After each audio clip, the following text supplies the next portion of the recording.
મોદી મુસ્લિમ અને મીડિયા પુસ્તકનું આજે શહેરમાં વિમોચન કરવામાં આવ્યું હતું।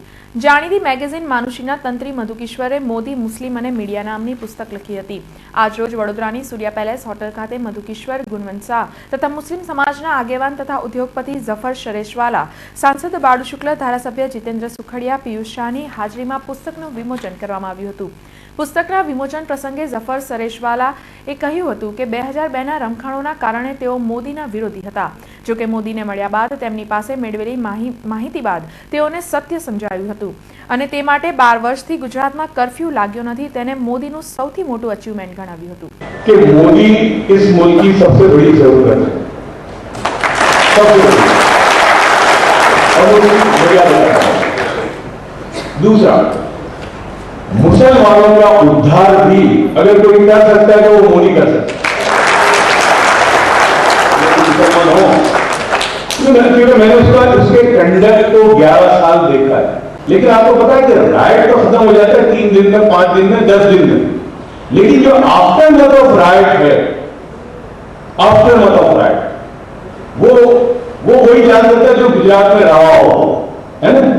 कर्फ्यू के बाद एक अजीब माहौल, और उसमें एक रिक्शा वाला है, फॉर एग्जाम्पल रिक्शा वाला है, एक टैक्सी वाला है, और उसकी रिक्शा ना जली है, ना नुकसान हुआ है, ना उसके घर को कोई नुकसान हुआ है, लेकिन शहर में 1 महीने का कर्फ्यू है।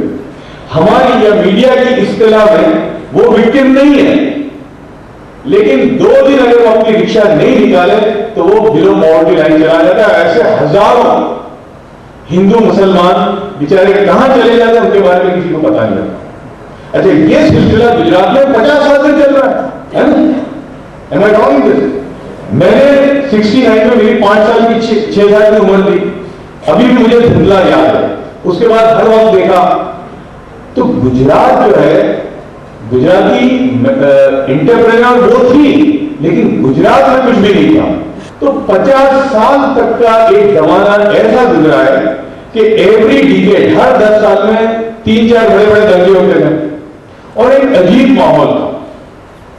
ये मीडिया की ग्लेयर से बाहर की बात है। सब मोदी का सबसे बड़ा अगर वो कंट्रीब्यूशन गुजरात में हो तो उसने ऐसा किया है कि आज पहली मर्तबा 50 साल के बाद पहली मर्तबा 12 साल ऐसे गुजरे कि एक दिन का कर्फ्यू नहीं है। कर्फ्यू क्या होता है ये मुंबई वाला नहीं समझ सकता, दिल्ली वाले लोग कर्फ्यू नहीं समझ सकते, वो हम जानते हैं कर्फ्यू क्या होता है। तो ये बहुत बड़ी एक मोदी की अचीवमेंट है, बहुत बड़ी।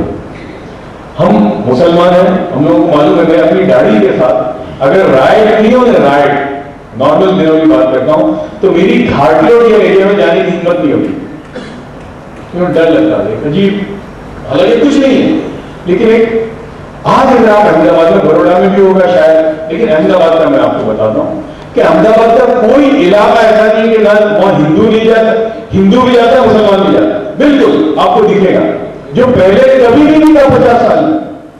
બીજી તરફ માનુષીના તંત્રી અને પુસ્તક લખનાર મધુકીશ્વરે મોદીને એસઆઈટીની ક્લીન ચીટ મળી છે તેનો ઉલ્લેખ કરી મોદીએ તોફાનોની રાજનીતિને જાકારો આપી વિકાસની રાજનીતિ શરૂ કરી હોવાનો દાવો કર્યો હતો। जीस्टा ने और जाकिर जाफरी ने जो कंप्लेंट दी थी, मैं दावे से कह सकती हूँ, जिसके आधार पर एफआईआर का रूप देके सुप्रीम कोर्ट ने कहा एसआईटी का गठन हो और इन चार्जेस की तहकीकात हो, मैं दावे से कह सकती हूँ दुनिया के किसी हिस्से में ऐसी ऊल जलूल बेहुदा कंप्लेंट कोई थाने में भी एफआईआर का आधार नहीं बन सकती। सुप्रीम कोर्ट उसका नोटिस ले तो बहुत बड़ी बात। यानी इतनी बेईमानी हो रही थी दिल्ली में और कैसे नचा रही थी सुप्रीम कोर्ट के जजेस को भी हमारी सरकार, और कुछ जजेस भी कैसे सवालों को लेकर कैसी उलझुली कंप्लेंट्स को लेकर इतनी बड़ी एसआईटी का गठन कर रहे थे। ये मैं पढ़ा था अपनी क्यूरियोसिटी से, कि मीडिया में नहीं आया ज्यादा, क्योंकि जीस्टा तो जहर उगले या यहाँ का कोई गुंडा मवाली भी जहर उगले नरेंद्र मोदी के खिलाफ तो हीरो बन जाता है। और मेरी दूसरी किताब का नाम भी यही होगा, heroes of the secular brigade. कैसे गुंडे मवाली खड़े थे, एक शरीफ अफसर नहीं मिला इनको नरेंद्र मोदी के खिलाफ गवाही देने के सब गुंडे मवाली क्रिमिनल बैकग्राउंड वाले IAS या IPS ऑफिसर एक भी साफ आदमी, और ये मधुकेश्वर नहीं कह रही कि इन लोगों ने झूठ बोला, ये SIT रिपोर्ट कह रही। अब SIT का गठन देखिए, एक तो बहुत हॉस्टाइल बेंच रहा सुप्रीम कोर्ट का, ये नरेंद्र मोदी के फेवर में कोई बेंच रहा और ऐसा नहीं था, हॉस्टाइल बेंच। दूसरा, SIT के जो अफसर चुने गए नियुक्त हुए, ऐसे ही लगा कि ये राघवन साहब और उनकी टीम कांग्रेस पार्टी के हक में नरेंद्र मोदी को दोषी ठहराने वाला फैसला देने वाली नहीं है।